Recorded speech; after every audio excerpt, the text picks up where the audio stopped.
धनगर विद्यार्थ्यांसाठीच्या इंग्रजी शाळांमधील लुटी प्रकरणी एबीपी माझाच्या बातमीचा इम्पॅक्ट। राजे होळकर योजनेच्या अधिकाऱ्यांना मुंबईत पोहोचण्याच्या सूचना। 25हून अधिक शाळांनी योजना कागदोपत्री दाखवून लाखोंचं अनुदान लाटलं।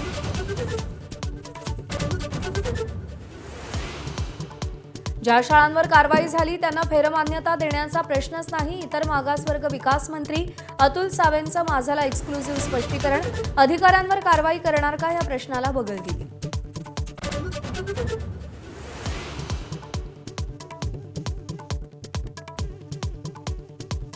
राज्यसभा निवडणुकीबाबत वर्षा निवासस्थानच्या बैठकीची इनसाइड स्टोरी एबीपी माझाच्या हाती।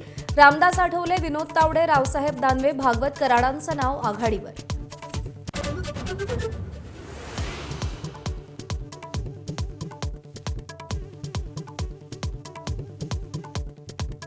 बारामती विधानसभेची पोटनिवडणूक सुनेत्रा पवार लढणार। राष्ट्रवादीच्या कोर कमिटीच्या बैठकीत एकमत। निवडणूक बिनविरोध करण्यावर राष्ट्रवादीचा भर।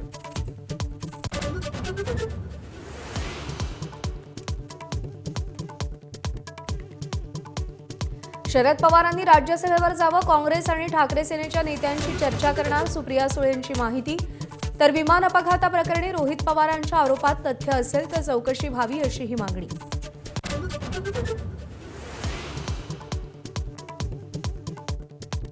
आमदार Rohit Pawar, Amol Mitkari marine drive police स्टेशनमध्ये बीएसआर आणि डीजीसीए विरोधात तक्रार करणार।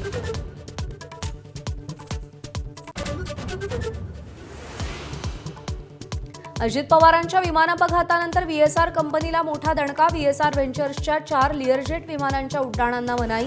ऑडिटमध्ये उणिवा आढळल्यानं डीजीसीएचा मोठा निर्णय। शरद पवारांना रुबी रुग्णालयातून डिस्चार्ज। अशक्तपणा आणि छातीत इन्फेक्शन झाल्यामुळे रविवारपासून उपचाराधीन।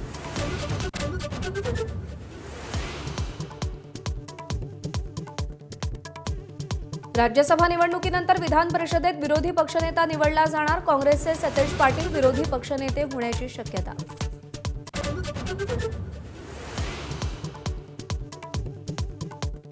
शेतकऱ्यांच्या विविध मागण्यांसाठी काढण्यात आलेल्या लॉंग मार्चचा आजचा दुसरा दिवस। राधाकृष्ण विखेंच्या उपस्थितीत आज मंत्रालयात बैठक। आजच्या बैठकीत काय निर्णय होणार याकडे लक्ष। ओडिशातील एका अधिकाऱ्याच्या घरी 4 कोटींचा घबाड। तपासणी दरम्यान खाण उपसंचालकाच्या घरी दक्षता पथकाची मोठी कारवाई। भारतासोबतच्या युद्धात पाकिस्तानचे पंतप्रधान ठार झाले असते। दोन्ही देशात अणुयुद्धाची भीती होती।